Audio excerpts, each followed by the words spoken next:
വ്യക്തമായ മറുപടി ഇന്നേ വരെ നൽകിയിട്ടില്ല. മന്ത്രി പല സന്ദർഭങ്ങളിൽ മറുപടി നൽകിയിട്ടുണ്ട്. പല സന്ദർഭങ്ങളിൽ നൽകിയിട്ടുള്ള മറുപടികൾ പലതരത്തിലുള്ളതായിരുന്നു എന്ന് മന്ത്രി തന്നെ പറയുന്നത് പോലെ ഈ ചാനൽ ക്യാമറകൾ ഉള്ളതുകൊണ്ട് മന്ത്രിക്ക് മറച്ചു പിടിക്കാൻ കഴിയില്ല എന്നുള്ളത്. ഒരിക്കൽ പറഞ്ഞ മറുപടിയല്ല പിന്നീട് പറഞ്ഞിട്ടുള്ളത്, ഒരിക്കൽ പറഞ്ഞ വിശദീകരണമല്ല പിന്നീട് പറഞ്ഞിട്ടുള്ളത്. മന്ത്രി പറഞ്ഞ മറുപടിയല്ല പാർട്ടിയുടെ ജില്ലാ സെക്രട്ടറി പറഞ്ഞിട്ടുള്ളത്, മന്ത്രി പറഞ്ഞ മറുപടിയല്ല കലക്ടർ പറഞ്ഞിട്ടുള്ളത്. മന്ത്രിയുടെ വീക്ഷണത്തിൽ ഒരു പ്രാഥമികമായ സർവേ മാത്രമാണ് നടക്കുന്നത്. പക്ഷേ കലക്ടറുടെ വീക്ഷണത്തിൽ ഇത്ര കുടുംബങ്ങൾ ഒഴിഞ്ഞു പോകേണ്ടി വരുമെന്നും ഇത്ര ബിൽഡിങ്ങുകൾ തകർക്കപ്പെടേണ്ടി വരുമെന്നും ഇത്ര ആളുകളെ പുനരധിവസിപ്പിക്കേണ്ടി വരുമെന്നും തീരുമാനിച്ചതിന് ശേഷം ഭൂമി അടയാളപ്പെടുത്തുന്നതിനുള്ള സർവേയാണ് നടക്കുന്നത്. ഇവ തമ്മിലെല്ലാം തന്നെ വലിയ വൈരുദ്ധ്യങ്ങളുണ്ട്. ഭൂമാഫിയകളെ സഹായിക്കാൻ വേണ്ടി മാത്രമാണോ ഇത് ചെയ്യുന്നത്? വിദേശ കമ്പനികൾക്ക് വേണ്ടി മാത്രമുള്ള ഒരു പ്രവർത്തനമാണോ ഇത്? ഈ വിദേശ കമ്പനികളും ഉദ്യോഗസ്ഥന്മാരും തമ്മിലുള്ള ഇടപാടിൽ ആരൊക്കെ ഇരട്ടത്തുകാരായിട്ടുണ്ട്? ഇങ്ങനെയുള്ള അന്വേഷണങ്ങൾ നടത്താനുള്ള ഒരവകാശം പോലും കിടപ്പാടം നിഷേധിക്കപ്പെടുന്ന ആളുകൾക്ക് നിഷേധിക്കുക എന്ന് പറഞ്ഞതിനേക്കാൾ അക്രമം മറ്റൊന്നുണ്ട് എന്ന് ചോദിക്കുവാൻ ഞാൻ ആഗ്രഹിക്കുകയാണ്. അതുകൊണ്ട് ഒട്ടും സുതാര്യമല്ലാത്തത് കൊണ്ട് തന്നെ നിരവധി അഴിമതികൾ ഇൻവോൾവ് ചെയ്യാൻ സാധ്യതയുള്ള, നിരവധി അത്യാചാരങ്ങൾക്ക് സാന്നിധ്യമുണ്ടാകാൻ സാധ്യതയുള്ള ഈ വികസനത്തിനെതിരായിട്ടുള്ള സമീപനത്തിൽ സോളിഡാരിറ്റി കൂടി പങ്കാളിയാകേണ്ടി വന്നു എന്നുള്ളതാണ്.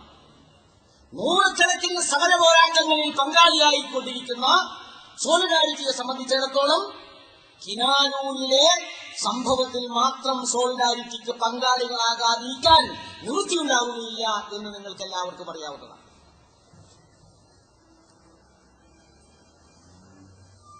സോളിഡാരിറ്റിയുടെ ഈ പങ്കാളിത്തം ഏതെങ്കിലും ഒരു മന്ത്രിക്കെതിരായിട്ടുള്ള ഒരു പരിശ്രമമാണ് എന്ന് നിങ്ങൾ വിചാരിക്കരുത്. അങ്ങനെ പ്രചരിപ്പിക്കുവാനാണോ ശ്രമിക്കുന്നത്? പക്ഷെ അവരോട് എനിക്ക് പറയാനുള്ളത്, സാക്ഷാൽ എക്സ്പ്രസ് ഹൈവേയുടെ നിർദ്ദേശം വന്ന സന്ദർഭത്തിൽ ഡോക്ടർ MK മുനീറായിരുന്നു അതിന് നേതൃത്വം നൽകിയത്. അദ്ദേഹം മുസ്ലിം ലീഗിന്റെ മന്ത്രിയായിരുന്നു. അന്ന് സോളിഡാരിറ്റി എക്സ്പ്രസ് ഹൈവേക്കെതിരായി സമരം നയിച്ചപ്പോൾ മുസ്ലിം ലീഗുമായുള്ള ശത്രുതയാണ് ആ സമരം നയിക്കുന്നതിന് കാരണമായിട്ടുള്ളത് എന്ന് പ്രചരിപ്പിക്കപ്പെടുകയുണ്ടായി.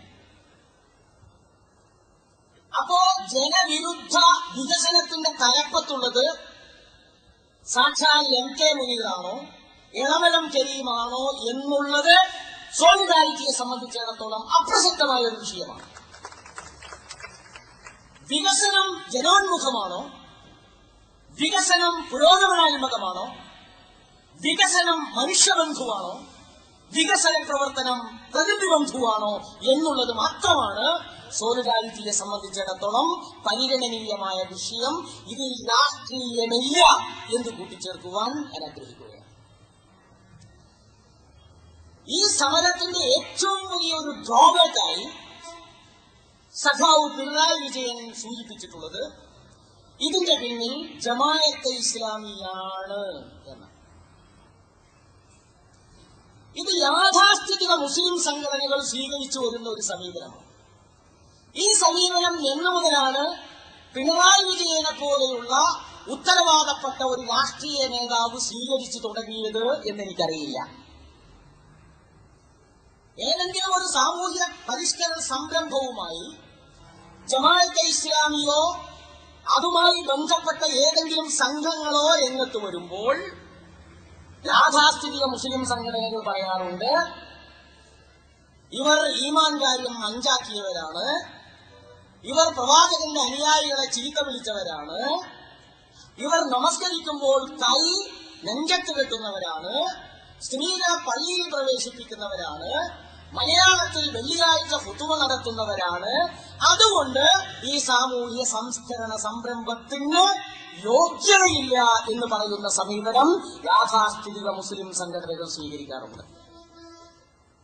പക്ഷെ CPM-ന്റെ സംസ്ഥാന സെക്രട്ടറിയെ പോലുള്ള ഒരു ഉത്തരവാദപ്പെട്ട രാഷ്ട്രീയ നേതാവ് ഒരു സമരത്തെക്കുറിച്ച് പരിചാരുന്നതിന് വേണ്ടി ഇതിന്റെ പിന്നിൽ സോളിഡാരിറ്റിയും ജമാഅത്തെ ഇസ്ലാമിയുമാണ് എന്ന് പറഞ്ഞതിന്റെ യുക്തി എത്ര വിചാരിച്ചിട്ടും പിടുത്തം കിട്ടുന്നില്ല. ഇനി ഇതിനെ സംബന്ധിച്ച് ഞാനൊരു വാക്ക് പറയട്ടെ. സോളിഡാരിറ്റിക്ക് ഈ സമരത്തിൽ പങ്കാളിത്തമുണ്ട്.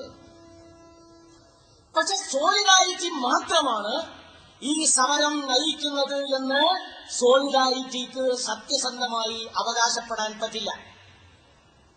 കാരണം ജനജാഗ്രതാ സമിതിയുണ്ട്, ജനകീയ സമിതിയുണ്ട്, ജനകീയ ഐക്യവേദിയുണ്ട്, ഇന്ത്യൻ നാഷണൽ കോൺഗ്രസിന്റെ പ്രവർത്തകരുണ്ട്, മുസ്ലിം ലീഗിന്റെ പ്രവർത്തകരുണ്ട്, BJP-യുടെ പ്രവർത്തകരുണ്ട്, ഇടതുപക്ഷ സഹയാത്രികരായിട്ടുള്ള ധാരാളക്കണക്കിന് ആളുകൾ ഈ സമരത്തിൽ പങ്കാളിയായി എന്നിരിക്കെ ജമാഅത്തെ ഇസ്ലാമിയുടെയും സോളിഡാരിറ്റിയുടെയും മാത്രമായ ഒരു സമരമായി ജമാഅത്തെ ഇസ്ലാമിക്കോ സോളിഡാരിറ്റിക്കോ അവകാശപ്പെടാൻ പറ്റില്ലെന്ന് മാത്രമല്ല, ഈ സഹപ്രവർത്തകരായ ആളുകൾ അവർ ചെയ്തുകൊണ്ടിരിക്കുന്ന സേവനത്തെ, ജനങ്ങൾക്ക് വേണ്ടി നടത്തിക്കൊണ്ടിരിക്കുന്ന പോരാട്ടങ്ങളെ വിലയുറച്ചു കാണിക്കുന്നതിന് സമാനമായിട്ടായിരിക്കും.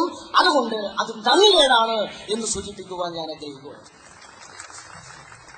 അതേസമയം ജമാഅത്തെ ഇസ്ലാമിയെ പോലുള്ള ഒരു പ്രസ്ഥാനത്തിന്, സോളിഡാരിറ്റിയെ പോലുള്ള ഒരു പ്രസ്ഥാനത്തിന് ഇത്തരം ഒരു സമരത്തിൽ പങ്കാളിത്തമുണ്ട് എന്നുള്ള ആരോപണം സഹിക്കേണ്ടി വരുന്നത് അതൊരു അഭിമാനമായി കരുതുകയാണ്.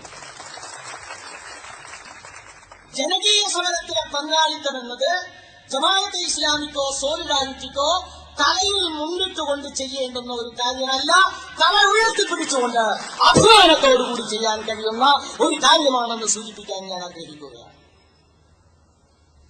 ഇതിന്റെ പിന്നിൽ സോളിഡാരിറ്റിയും ജമാഅത്തെ ഇസ്ലാമിയുമാണ് എന്ന് പറഞ്ഞതുകൊണ്ട് മാത്രം ഇതിന്റെ ഇരകളായിട്ടുള്ള ആളുകൾ അവരുടെ കിടപ്പാടത്തെക്കുറിച്ചുള്ള അവകാശവാദം, വികസനം എന്തിനു എന്ന് ചോദിക്കുവാനുള്ള സ്വതന്ത്ര ഭാരതത്തിലെ 1947 മുതൽ കിട്ടിയിട്ടുള്ള അവരുടെ അവകാശവാദം അവർ ഉപേക്ഷിക്കുമെന്നും ആരും കരുതേണ്ടതില്ല എന്ന് സൂചിപ്പിക്കുവാൻ ഞാൻ ആഗ്രഹിക്കുന്നു.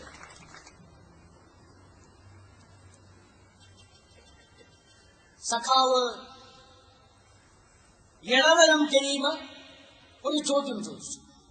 ആ ചോദ്യം എന്താണെന്ന് ചോദിച്ചാൽ, സമരത്തിൽ ചാണകം തളിക്കൽ നടത്തുക എന്നതിനെ കുറിച്ച് ജമാഅത്തെ ഇസ്ലാമിയുടെ നിലപാടെന്താണ് എന്നാണ് അദ്ദേഹം ചോദിച്ചത്.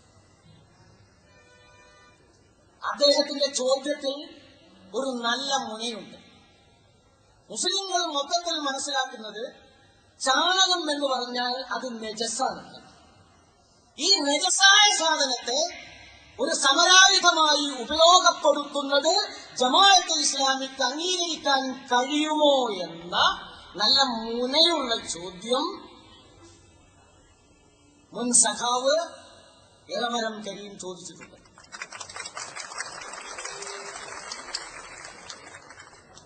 ചോദ്യത്തിന് മറുപടി പറയാൻ ജമാഅത്തെ ഇസ്ലാമി ബാധ്യസ്ഥ.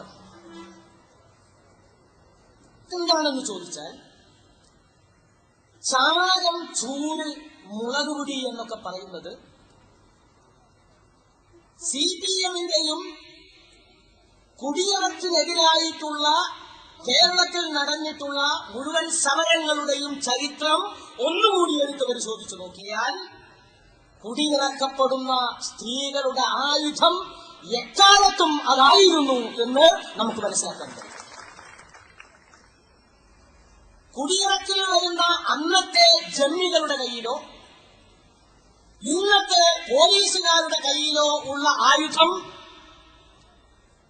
അന്നും പാവപ്പെട്ട സ്ത്രീകളുടെ കയ്യിലില്ല, ഇന്നും ഇല്ല എന്നുള്ളതാണ്. അവർ